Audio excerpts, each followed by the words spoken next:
ಈ social media monitoring cell ಮಾಡಿದ್ದೀವಿ ಪ್ರತಿ ಪೊಲೀಸ್ ಸ್ಟೇಷನಲ್ಲಿ. ಜಿಲ್ಲೆಯಲ್ಲಿ ಒಂದು ಸೆನ್ ಪೊಲೀಸ್ ಸ್ಟೇಷನ್ ಅಂತ ಏನು ಇಟ್ಕೊಂಡಿದ್ದೇವೆ, ಅದಲ್ಲದೆ ನಾವು ಪ್ರತಿ ಪೊಲೀಸ್ ಸ್ಟೇಷನ್ನಲ್ಲೂ ಕೂಡ ಒಂದು ಮಾನಿಟ್ರಿಂಗ್ ಸೋಷಿಯಲ್ ಮೀಡಿಯಾ ಮಾನಿಟ್ರಿಂಗ್ ಸೆಲ್ಲನ್ನು ನಾವು ಮಾಡಿಕೊಂಡಿದ್ದೇವೆ. ಅದರಲ್ಲಿ ನಮ್ಮವರು 24/7 24 ಗಂಟೆ ಅಲ್ಲಿ ಅಬ್ಸರ್ವ್ ಮಾಡ್ತಾರೆ. ಇಂಥ ಪೋಸ್ಟಿಂಗ್ ಆಗಿದೆ, ಇಂಥ ಪೋಸ್ಟ್ ಆಗಿದೆ, ಇಂಥದ್ದು ಬಂದಿದೆ, ಈ ಸುದ್ದಿ ಆಗಿದೆ, ಇದು ಸುಳ್ಳು ಸುದ್ದಿ, ಇದು ಕಮ್ಯುನಲ್ ವೈಲೆನ್ಸ್ ಕ್ರಿಯೇಟ್ ಮಾಡೋ ಸುದ್ದಿ ಅಥವಾ ಏನಾದರೂ ಇರ್ಬೋದು.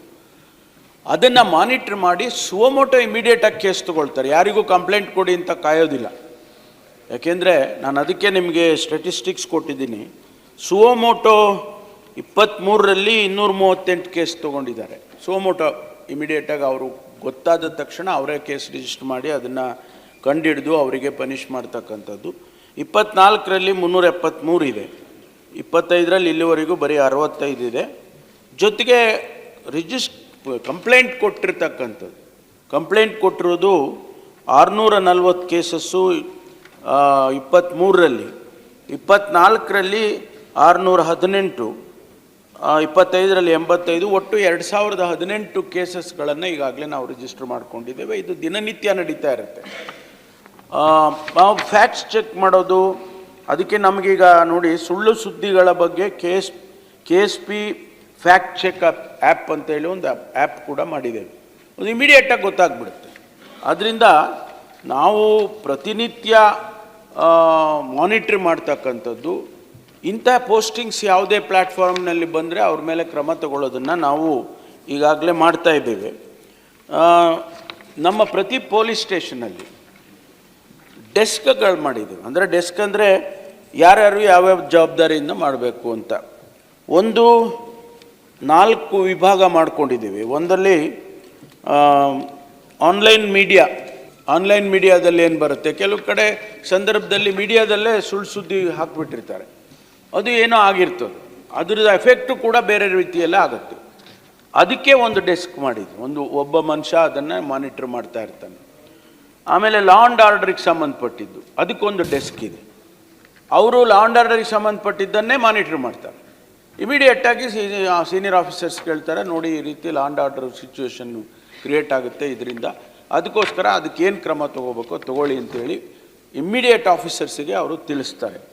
ಜೊತೆಗೆ ವೈಯಕ್ತಿಕವಾಗಿರ್ತಕ್ಕಂಥ ಡೆಸ್ಕ್ ಅಂತ ಸಪ್ರೇಟಾಗಿ ಇಂಡಿವಿಜುವಲ್ ಡೆಸ್ಕ್, ಅವರು ಯಾರಿಗಾದರೂ ಪರ್ಸ್ನಾಲಿಟೀಸು ಯಾರಿಗಾದರೂ ಅಂಥವ್ರಿಗೆ ಏನಾದರೂ ಅವರ ಬಗ್ಗೆ ಏನು ಪೋಸ್ಟ್ ಮಾಡೋ ಅಂಥದ್ದನ್ನು ಮಾನಿಟರ್ ಮಾಡೋದಕ್ಕೆ ಅದು ಒಂದು ಡೆಸ್ಕ್ ಮಾಡಿದ್ದೀವಿ.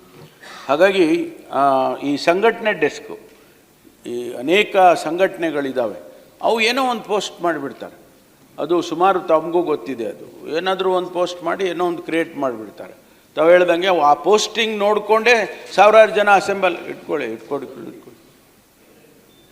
ಮುಳೆಯವರು ಸರಿ ಇದ್ದೀರಲ್ಲ, ಓಕೆ.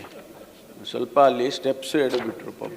ಮುಳೆಯವರು ಭಾಳ ಹಳೆ ಪರಿಚಯ ನನಗೆ, ನಮ್ಮ ಪಕ್ಷದಲ್ಲಿ ಇದ್ರಲ್ಲ, ಹಾಗಾಗಿ ನಮಗೆ ಭಾಳ ಪರಿಚಯ, ಬಾಂಧವ್ಯ ಇದೆ. ಹಾಗಾಗಿ ಆ ಸಂಘಟನೆ ಡೆಸ್ಕ್ ಕೂಡ ನಾವು ಅದನ್ನು ಸಪ್ರೇಟಾಗಿ ಮಾಡಿ 4 ಡಿವಿಷನ್ನಲ್ಲಿ ಈ ಡೆಸ್ಕ್ಗಳನ್ನಾಡಿ ಪ್ರತಿ ಪೊಲೀಸ್ ಸ್ಟೇಷನ್ನಲ್ಲಿ, ಎಲ್ಲೋ ಒಂದು ಕಡೆ ಮಾಡಿ ಬಿಟ್ಬಿಡೋ ಅಂಥದ್ದಲ್ಲ, ಪ್ರತಿ ಪೊಲೀಸ್ ಸ್ಟೇಷನ್ನಲ್ಲೂ ಈಗ ಇದನ್ನು ಮಾಡ್ತಾ ಇದ್ದೇವೆ. ಆಮೇಲೆ ಸೆನ್ ಪೊಲೀಸ್ ಸ್ಟೇಷನ್ಸ್ ಅಂತೇಳಿ ನಾ ಹೇಳಿದಾಗೆ ಅದಕ್ಕೆ ಹೆಚ್ಚು ಹೊತ್ತು ಕೊಟ್ಟು, ಯಾಕೆಂದರೆ ಈಗ ಒಂದು ಕಡೆ ತಮ್ಗೆ ಗೊತ್ತಿದೆ ಡ್ರಗ್ಸು ಜಾಸ್ತಿ ಆಗ್ತಾಯಿದೆ ಅನ್ನೋದು, ಇನ್ನೊಂದು ಎಕನಾಮಿಕ್ ಅಫೆನ್ಸಸ್ ಜಾಸ್ತಿ, ಅಕೌಂಟ್ಸ್ ಹ್ಯಾಕ್ ಮಾಡ್ತಾರೆ, ಸಾವಿರಾರು ಕೋಟಿ ರೂಪಾಯಿಯನ್ನು ನಿಮಗೆ ಕ್ಷಣಾರ್ಧದಲ್ಲಿ ನಿಮ್ಮ ಅಕೌಂಟನ್ನು ಹ್ಯಾಕ್ ಮಾಡಿ ನಿಮ್ಮ ಅಕೌಂಟಲ್ಲಿರೋ ಹಣನ ಟ್ರಾನ್ಸ್ಫರ್ ಮಾಡ್ಕೊಂಡ್ರಿ. ಇಂಥದ್ದು ಕೂಡ ಅಂದರೆ ಮಾಡೋದಿಲ್ಲ, ನಿಮ್ಮದು ಮಾಡ್ತಾರೆ ಅಂತ ಹೇಳಲ್ಲ ನನ್ನ ನವೀನ್, ಆ ಥರ ಉದಾಹರಣೆಗಳು. ಆದ್ದರಿಂದ ಇದನ್ನು ನಾವು ಭಾಳ ಗಂಭೀರವಾಗಿ ತೊಗೊಂಡಿದ್ವಿ. ಆಮೇಲೆ ಈ ಸ್ಟ್ಯಾಟಿಸ್ಟಿಕ್ಸ್ ಇದೆಯಲ್ಲ, ಇದು ಬರೀ ನೀವು ಸಾಮಾಜಿಕ ಜಾಲತಾಣಕ್ಕೆ ಲಿಮಿಟ್ ಮಾಡಿದ್ದೀರಿ ಅಂತ ಅಷ್ಟು ಸ್ಟ್ಯಾಟಿಸ್ಟಿಕ್ಸ್ ಕೊಟ್ಟಿದ್ದೇನೆ. ಆದರೆ ಸೈಬರ್ ಕ್ರೈಮ್ ಇದೆಯಲ್ಲ, ಈ ವರ್ಷದಲ್ಲಿ ಸುಮಾರು 22,000 ಸೈಬರ್ ಕ್ರೈಮ್ ಕೇಸಸ್ಸು ರಿಜಿಸ್ಟರ್ ಆಗಿದೆ. ಪ್ರತಿ ವರ್ಷ ಜಾಸ್ತಿ ಆಗ್ತಾಯಿದೆ. ಈಗ ನಮಗೆ ನಾರ್ಮಲ್ ಅಫೆನ್ಸಸ್ಗಳಾಗ್ತಾ ಇದ್ದದ್ದಕ್ಕಿಂತ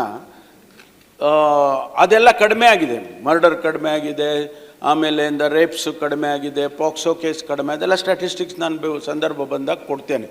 ಆದರೆ ಈ ಸೈಬರ್ದು ಇದೆಯಲ್ಲ, ಸೈಬರ್ದು ವಿಪರೀತ ಜಾಸ್ತಿ ಆಗಿದೆ. 22,000 ಕೇಸಸ್ ಒಂದು ವರ್ಷಕ್ಕೆ ರಿಜಿಸ್ಟರ್ ಆಗ್ತದೆ ಅಂದರೆ ಭಾಳ ಆತಂಕವನ್ನು ಸೃಷ್ಟಿ ಅದಕ್ಕೆ ನಾವು ಈ ಸ್ಟೆಪ್ಸ್ ಎಲ್ಲ ತೊಗೊಂಡಿದ್ದೇವೆ. ಭಾಳ ಗಂಭೀರವಾಗಿ ಇದನ್ನು ತೊಗೊಂಡು ನಾವು ಭಾಳ ಸರ್ಕಾರದಲ್ಲಿ ಇಲಾಖೆಯಲ್ಲಿ ಇದನ್ನು ಭಾಳ ಸೀರಿಯಸ್ ಆಗಿ ತೊಗೊಂಡಿದ್ದೇವೆ ಅಂತಕ್ಕಂಥದ್ದನ್ನು ತಮ್ಮ ಗಮನಕ್ಕೆ.